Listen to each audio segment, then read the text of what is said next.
तीसरे अध्याय में प्रवेश करें।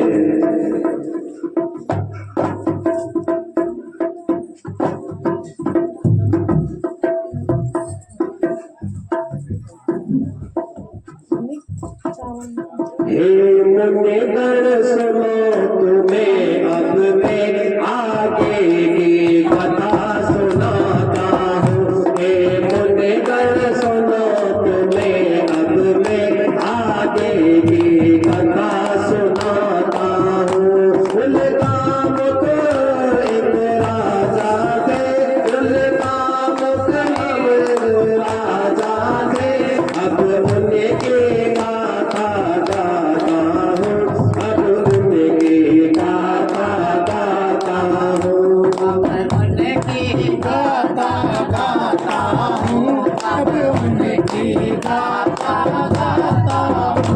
उनके महाराज क्या कहते हैं कि हे ऋषियों, अब मैं तुम्हें उन राजा जो थे उनकी कथा सुनाता हूँ कि इंद्रिया जीत चुके थे वो बुद्धिमान और अति महान। वो मंदिर में चपटी जाते, देते विपुलों को विपुल दान। उनकी पत्नी थी अति सुंदर, गुणवान थी और शीलवान थी, विनय पति और धर्मशील। पति को मानते ईश्वर समान, पति को मानते ईश्वर समान, पति को मानते ईश्वर समान, पति को मानते ईश्वर समान। तो राजा उनकामुक एक बार अपनी पत्नी के साथ भद्रशिला नदी के तट पर गए। वहां पर श्री हरि मंदिर में सत्यनारायण देव का पूजन करने लगे कि नदी भद्रशिला के तट पर करते थे वो सत्य आराधन। सब शोक दूर होते जिससे है अंत मोक्ष का ये कारण। तो कभी वहां एक साधु बनिया नाव लेकर वहां आया, व्यापार हेतु वो निकला था, संगति थी उसके अपार पाया। भक्ति भाव से हे राजन करते हैं किसका आराधन, सुनने की बड़ी अभिलाषा है, अति शीघ्र कहे है राजन। तभी वहां पर एक साधु नामक वैश्य जो दूसरे देश में व्यापार करने का चाहता था, इसे नाव को नदी किनारे खड़ी कर दिया और ये भी उसी विश्वनाथ मंदिर में पहुंच गया जहां पर राजा उनकामुक सत्यनारायण देव का पूजन कर रहा था।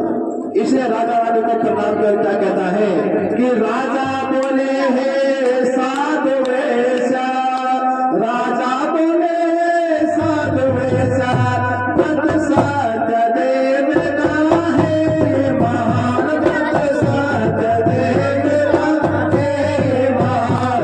जो अतुल तेज के स्वामी है, जग में है सबसे शक्तिमान, जग में है सबसे शक्तिमान, जग में है सबसे शक्तिमान। जो व्रत करते यहाँ श्रद्धा से उनके सब दुख मिट जाते हैं। जिसकी कोई संतान नहीं, संतति का भी सुख पाते हैं।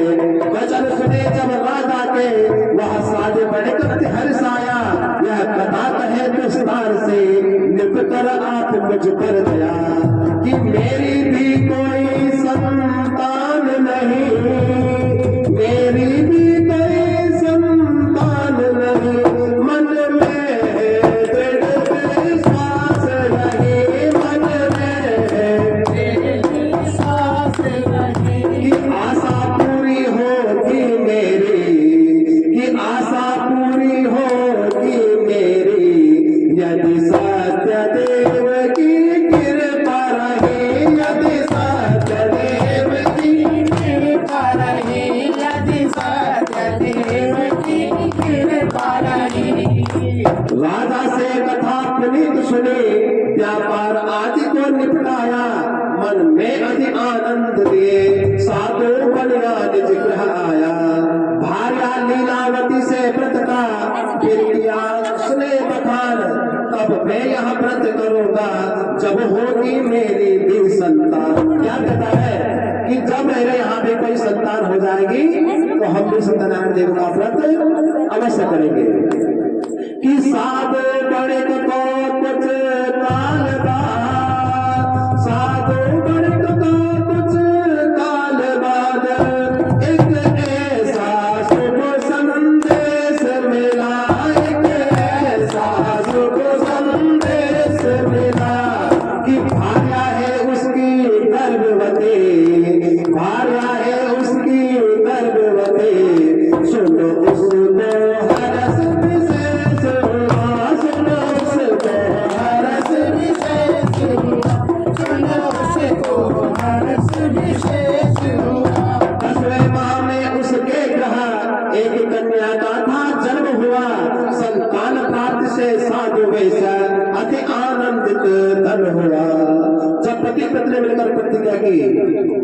तो भगवान ने इनकी विनती सुन ली। 10वें माह में इनके घर में एक कन्या का जन्म हुआ। कन्या को पाकर सौदागर उसकी पतिव्रता सारे दुख मिट जाते हैं, बड़े प्रसन्न होते हैं। और ये कन्या का रूपवती थी, पूनम के चांद गोरी और उजली थी कि शुक्ल पक्ष के शशि समान जब कन्या को पढ़ते देखा, कलावती है नाम थे जो उसने अपने मन में देखा। हर्षित होकर पत्नी बोले, हर्षित होकर पत्नी बोले, अब करोगे जो संकल्प किया, अब करोगे जो संकल्प किया। और पति बोला पुत्री प्रणय पर, क्या कहता है कि जब पुत्री का विवाह हो जाएगा तब मैं सत्यनारायण देव का पूजन अवश्य करूंगा। कि पति बोला पुत्री प्रणय पर, संकल्प होगा पूरा प्रिया, संकल्प होगा पूरा प्रिया, संकल्प होगा पूरा प्रिया। पत्नी को देके आश्वासन व्यापार हेतु वह जाता है, देशाटन से कुछ काल बाद वापस निज ग्रह को आता है। कन्या कलावती को देख साधु को यह अनुमान हुआ, और प्रणय इसका आवश्यक मन में ऐसा था भान हुआ। क्या करता है, जब हमारी कन्या कलावती विवाह योग्य हो गई है, इसलिए हमें शीघ्र इसका विवाह कर देना चाहिए। इसने अपने पत्नी लीलावती से कहा, अब हमारी पुत्री विवाह योग्य हो गई है। तो इसने क्या किया कि मनु को कहा कि जाओ हमारे से ले जाओ, कन्या के लिए कोई योग्य वर की ढूंढ करके ले आओ। मनु ने दूतों को भेजा कि दूतों को झटपट बुलवाया, आदेश दिया उनको सरपट, कन्या के हेतु सब खोज करो, योग्य और सुंदर वर। स्वामी की आज्ञा पा करके वे कंचनपुर को जाते हैं, सब सुंदर बड़े बालक लेकर वापस घर में आते हैं। सुंदर बालक को देख करके साधु मन में अति हर्ष आया, और कलावती कन्या का फिर परिणय उससे था करवाया। जब सुना उसे पत्नी ने सुंदर बालक को देखा, शीघ्र उन्होंने मंगल टीका किया, शीघ्र ही रिश्तेदारों को सूचना दी, और बड़ी धूमधाम से कन्या कलावती का विवाह संस्कार हो रहा। बंधु बांधवों को संग ले, बंधु बांधवों को संग ले, पुत्री विवाह वो करवाया, पुत्री विवाह वो करवाया। और दुर्भाग्य देखिए साधु का, प्रभु पूजन करना भूलाया, प्रभु पूजन करना भूलाया, प्रभु पूजन करना भूल गया। उसने प्रतिज्ञा की थी कि जब हमारे घर में संतान हो जाएगी हम सत्यनारायण देव का पूजन अवश्य करेंगे। लेकिन अब तो कन्या का विवाह हो गया, अब ये पूजन करना भूल गया, जिससे सत्यनारायण स्वामी कहते हैं रुष्ट हो जाते हैं। शुक्ल शब्द का सर कोपे दाता परमवादी बुद्धि रेपा, जो सुख को पाकर भगवान में जुड़े, भगवान उन्हें होते दुख में सब भगवान का स्मरण करते हैं, लेकिन सुख आने पर सब भगवान को भूल जाते हैं। जो सुख को पाकर भी भगवान को नहीं भूलते, भगवान उन्हें कभी दुख नहीं देते। और सुख और दुख मनुष्य में भगवान के द्वारा नहीं भेजे जाते, सुख और दुख भगवान के द्वारा नहीं भेजे जाते। सुख और दुख मनुष्य के अपने कर्मों के अनुसार मिलते हैं। पूर्व जन्मों के कर्मों का पाप और पुण्य का फल इस जन्म में भी भोगना पड़ता है। पूर्व जन्म में जो पाप और पुण्य कर्म किए हैं, जो बच गए इस जन्म में भी भोगना पड़ेगा। और इस जन्म में जो करोगे, जितने बचेंगे अगले जन्म में भी भोगना पड़ता है। इसलिए तो इस जन्म में जो कभी पाप अत्याचार का काम नहीं करते, फिर भी अत्यंत दुखी रहते हैं, ये उनके पूर्व जन्मों का ही कर्मों का फल है। और कई ऐसे हैं कि जो पाप अत्याचार अधर्म का काम करते हैं, लेकिन फिर भी सुखी हैं। इसलिए कर्म हमेशा शुभ होने चाहिए। माता पिता के ही कर्म है जो संतान बनकर उनके आगे खड़े हो जाते हैं, पुत्र बनकर खड़े हो जाते हैं, पुत्री बनकर खड़े हो जाते हैं, बहू बनकर खड़े हो जाते हैं, दामाद बनकर खड़े हो जाते हैं, मित्र बनकर खड़े हो जाते हैं, शत्रु बनकर खड़े हो जाते हैं। ये सब मनुष्य के अपने कर्मों के अनुसार मिलते हैं। और गीता में श्री कृष्ण भगवान ने अर्जुन को भी यही कहा है कि तुम कर्म करो, फल की चिंता मत करो। इसको जोड़ो नीचे। सत्यनारायण स्वामी रुष्ट हो जाते हैं कि जो संकल्प किया था अपने पुत्र का विवाह हो गया, अब ये पूजन करना भूल गया, तो इससे करके उससे रुष्ट हुए। कृष्ण ने उनका अपमान किया, कुछ काल बाद व्यापार हेतु साध्य पे सने प्रस्थान किया। जामाता को ले संग में वह सारपुर में आया, सागर तट का वो नगर लंब उसके मन को है अति भाया। सत्यदेव ने दिया तब, सत्यदेव ने दिया तब साधु को अति अभिशाप, साधु को अति अभिशाप। दृढ़ का है तो जाओ तुम अब भोगोगे दुख और संताप, अब भोगोगे दुख और संताप, अब भोगोगे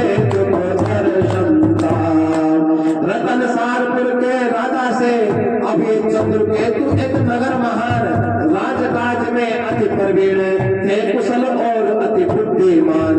राजमहल में एक दिवस चोर एक था घुस आया। चंद्रकेतु के राज के महल में एक दिन चोर घुस आया था और आनन फानन में उसने मुद्रा बहुल का हथियार बहुत ज्यादा चुरा लिया।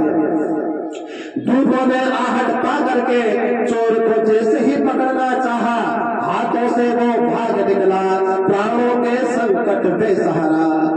और दूतों को आता देख तुरंत थी चोर ने मन में यह ठानी, द्रव्य हाथ से जाएगा संग मार पड़ेगी अति भारी। तो क्या क्या इस चोर ने तो साधु बालिक को निकट देख, जहां पर ये दोनों ससुर दामाद चंद्रकेतु राज्य में आए, व्यापार करते करते काफी थक गए थे। एक वृक्ष के नीचे बैठकर ये आराम कर रहे थे। जब आराम कर रहे थे तो इनको क्या है, थोड़ी देर में निद्रा पड़ जाती है, नींद आ जाती है। चोर बड़े चालाक थे, जब उन्होंने देखा कि सिपाही हमारा पीछा कर रहे हैं, जो सामान चुराया था उसे वहां पर छोड़ जाते हैं जहां पर ये दोनों ससुर दामाद आराम करने बैठे थे, खुद भाग जाते हैं। साधु बालिक को निकट देख सब द्रव्य वहीं पर छोड़ दिया और खुद प्राण बचा करके भागा, चोरी वहीं पर छोड़ दिया। दूतों ने चुराया द्रव्य साधु के पास पड़ा देखा, झटपट उनको था पकड़ लिया। हे यही चोर मन में सोचा, ससुर दामाद से बिना कुछ पूछे, कुछ उन्हें पूछा भी नहीं, हथकड़ी पहनाए और दरबार में राजा के सामने पेश कर दिया। राजा से साधु ने विनती की, हम चोर नहीं व्यापारी हैं, कृपया दोनों को मुक्त करें, अति विनय यहाँ हमारी है। बहुत प्रार्थना कर विनती करने लगे कि हम चोर नहीं है, हम तो व्यापारी हैं। लेकिन राजा ने नहीं सुनी विनती, दोनों को कारागार दिया, जो धन था वह भी छीन लिया, ऐसा उनका अपकार किया। राजा ने क्या किया कि इन दोनों को कारावास में डाल दिया। वहां पर दोनों पर बेलों के स्थान पर एक तरफ ससुर को लगा दिया, एक तरफ दामाद को लगा दिया कि सत्यदेव यदि रुष्ट हुए, सत्यदेव यदि रुष्ट हुए तो तीन लोक थर्राते हैं, तो तीन लोक थर्राते हैं। जिसने उनका अपमान किया, जिसने उनका अपमान किया, वो कष्ट अनेकों पाते हैं, वो कष्ट अनेकों पाते हैं, कष्ट अनेकों पाते हैं, वो कष्ट अनेकों पाते हैं। वो साधु से भूल हुई भारी, किस्मत को कोस कर डाला, पत्नी बेटी बेहाल हुए, चोरों ने सब धन हर डाला। इधर ससुर दामाद को क्या क्या कारावास में डाल दिया और उधर घर घर की चोरी हो जाती है। चोर सारा दरबार चलाकर भाग जाते हैं। सौदागर की पत्नी लीलावती और बेटी कलावती अब खाने पीने को भी विवश हो जाती है। आखिर में भीख मांगकर गुजारा लगने लगी कि नाना रोगों ने घेर लिया, घर में नहीं कुछ खाने को, वे इधर उधर थी भटक रही अपनी भूख प्यास मिटाने को। ब्राह्मण के घर में एक दिवस, एक दिन क्या होता है कि कलावती भीख मांगते मांगते उस मोहल्ले में पहुंच जाती है जहां पर ब्राह्मण सिद्धानंद हर पूर्णिमा को सत्यनारायण देव का पूजन करते थे। उस दिन भी वहां पर पूजा हो रही, कथा हो रही थी। ये कलावती भी पीछे जाकर बैठ गई, कथा सुनने लगी। इसने दिल से अर्चना की कि हे ईश्वर, अगर तुम सत्य हो तो हमें इतना दुख क्यों दे रहे हो? मेरे पति और पिता का कहीं में नहीं, कुछ घेर खबर नहीं है, कहाँ गए हैं?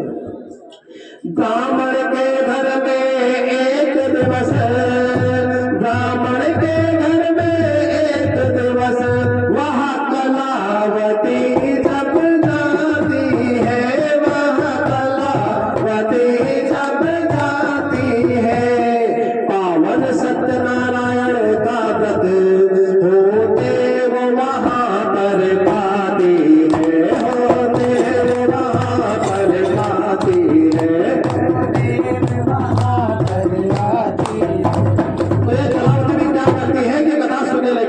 कलावती ने कथा सुनी, सादर प्रसाद कर पाया है, पर जब देर रात होकर पहुंची माता ने वचन सुनाया है।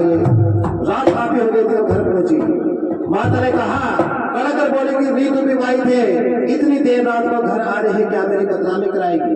हम पहले ही बर्बाद हो चुके हैं, अब तेरा क्या विचार है? तो कलावती क्या करी, बोली पुत्री थी कहाँ रही, क्या तेरे मन को भाया है, तू देर रात में घर लौटे, माता का कष्ट बढ़ाया है। माँ तो आखिर माँ है, एक अक्षर होता है माँ का जिसमें सारा ब्रह्मांड समाया हुआ है। चाहे पुत्र कैसे भी हो, चाहे पुत्र बड़े होकर माता पिता को बेहतर बातें ठुकरा दे, लेकिन माँ कभी अपने माता पिता, कभी अपने बच्चों का बुरा नहीं सोचते हैं। कि द्विज ग्रह से लौटी में माता, कलावती क्या बोली कि द्विज ग्रह से लौटी में माता, तीसा देव की कथा सुनी, तीसा देव की कथा सुनी, जो मनवांछित फलदायक है, जो मनवांछित फलदायक है, हर लेते हैं जो सभी बता, हर लेते हैं जो सभी बता, हर लेते हैं जो सभी बता। देखिए, भगवान की होती है कथा और मनुष्य की होती है व्यथा। जो भगवान की कहे वो कथा, और जो मनुष्य अपनी कहे वो व्यथा। तो पुत्री की बातें सुन माता ने बंधु बांधवों को बुलवाया, श्रद्धा पूर्वक साध्वी ने पूजन सत्य देव का करवाया। क्या क्या कि जब माता ने सत्यनारायण नाम जो, तो माता को भी झगड़ा लग गया कि हमने भी कोई प्रतिज्ञा की थी जबकि तू जन्मी भी नहीं थी, तेरे पिता ने बार बार कहकर के टाल दिया, हो सकता है तब मैं इतना दुख सुन रहा हूं। कलावती ने माता को बुलाया कि हम भी सत्यनारायण देव का पूजन करेंगे, क्योंकि भगवान विष्णु होकर हमें इतना दुख दे रहे हैं। भीख मांगना लाई, भीख में जब पैसे ने तत्काल पूजन सामग्री ढूंढ की सत्यनिष्ठ भावना से सत्यनारायण देव का पूजन किया। क्या कहते हैं कि हाथ जोड़ कर वो बोली, दुखिया पर कृपा करे भगवान, मेरे पति और जमाता का अपराध क्षमा कर दो भगवान। मेरा पति और जमाता कुशल पूर्वक निज ग्रह को अब वापस आए, सुख शांति और समृद्धि से दिन अपने फिर लौट आ जाए। तो उस व्रत से प्रसन्न हुए भगवान, सपने में राजा से बोले, भगवान प्रसन्न हो गए जब मैंने घर पर सत्यनारायण देव का पूजन किया। भगवान राजा चंद्रगति के सपने में चले गए। राजा चंद्रगति के सपने में जाकर क्या बोले कि हे राजन, तेरी नगरी में महा अंधेर है, जिस राजा की प्रजा ही दुखी हो वह राजा किस काम का? तेरे यहाँ दोनों सौदागर में बेकसूर है, उन्हें तत्काल रिहा कर देना, जो धनवान उनका ऐसे दोगुना करके वापस कर देना जो तुमने उनका समय बर्बाद किया है। अगर तुम्हें ऐसा नहीं करोगे तो मैं तुम्हारा सारा राजघाट चौपट कर दूंगा, तुम्हें भिखमंगा बना दूंगा। उनसे जो भी धन छीन लिया वह लौटा उनको दे दो सब। हाँ, मेरे कोप के कारण ही यह संकट आया था उन पर। राजपाट का तब तेरे, क्या कहते हैं भगवान कि राजपाट का तब तेरे पल में विनाश हो जाएगा, पल में विनाश हो जाएगा। आज्ञा यदि मेरी नहीं मानी तो सर्वनाश हो जाएगा, तो सर्वनाश हो जाएगा, तो सर्वनाश हो जाएगा। बंद कर दे बटन, गरम हो जाए। इतना कह प्रभु सत्यदेव सपने से अंतर ध्यान हुए। उनका आदेश सुना नृप ने, संकट में उसके प्राण हुए। सपना टूटा। सुबह भी मंत्री सभासदों को बुलाया, सपने का विचार बताया। राजा ने आगे की दोनों कैदियों को कैद घर से दरबार में ले आओ। सिपाही ने क्या किया कि हथकड़ी पहनाई, दरबार में राजा के सामने पेश कर दिया। ये दोनों डर के मारे कांपने लगे कि अभी तो ना जाने इतना ही दुख दिया, अभी तो ना जाने कितना कठिन दुख और देने वाले हैं। राजा इन दोनों के देखे, बेश पुत्रों अब डरने की कोई बात नहीं कि प्रातः उठ सारे सभासदों को राजा ने सादर बुलवाया। सपना देखा वह वृतांत फिर सबको विस्तार से बतलाया।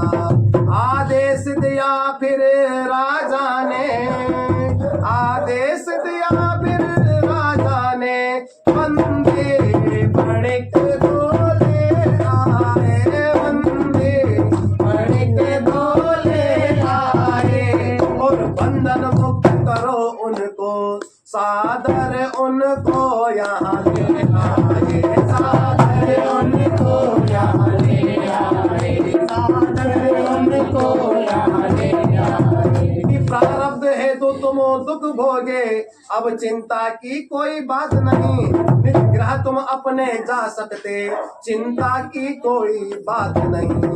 छोर कर्म करवा करके हजामत करवाई, नए वस्त्र पहनाए। छोर कर्म करवा करके दुगना धन उनको दिलवाया। अब निर्भय हो प्रस्थान करे कि यह प्रभु की माया। तो साधु बोला श्रीमन राजा, यह कृपा आपकी है भारे, हम निज ग्रह को अब जाते हैं, मिट गई है दुख की जा माता को संग ले करके, जा माता को संग ले करके वापस स्वदेश जाना है, वापस स्वदेश जाना है। अपनी गलती से दुख भोगा, यह सोच बहुत पछताता है, यह सोच बहुत पछताता है, यह सोच बहुत पछताता है। जिस परम पिता परमेश्वर ने इस विश्व को धारण किया है, वो हर जीव की आत्मा में बसा हुआ है। हर जीव के हृदय में भगवान का एक अंश विराजमान है। आत्मा ही परमात्मा का सूक्ष्म रूप है, लेकिन वो अज्ञानों को इसलिए नहीं दिखाई देता क्योंकि उनकी बुद्धि पर अज्ञानता का पर्दा पड़ा है। सच्ची खुशियों से मानव का मन अलग नहीं होता। अगर मन मलिन हो तो गंगा जमुना पे नहाने से भी कोई फायदा नहीं। शरीर का मेल साफ करना है, उससे कोई फायदा नहीं। मन के मेल को साफ करना है, और मन का मेल कब साफ होगा? जब हम सत्संग करेंगे, भगवान की कथाओं का श्रवण करेंगे। जिस प्रकार हम क्या है, घर में रोज साफ सफाई करते हैं, झाड़ू लगाते हैं। क्यों?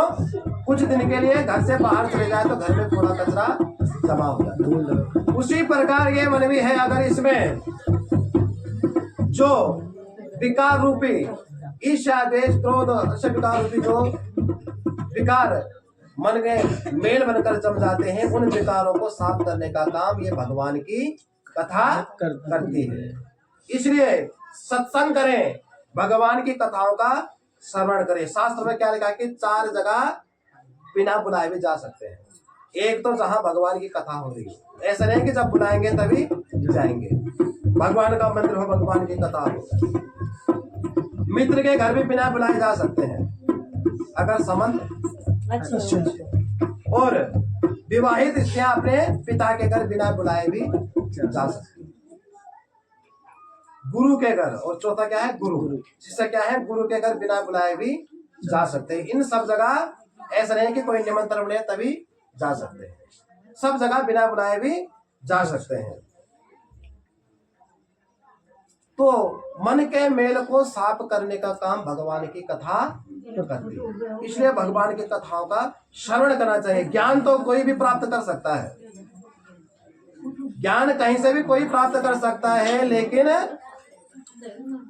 ज्ञान अलग विषय है और विवेक अलग विषय है। ज्ञान के साथ साथ विवेकी होना भी आवश्यक है। ज्ञान का तो घमंड भी हो सकता है, लेकिन अगर विवेक आ जाए तो व्यक्ति को घमंड नहीं हो सकता है।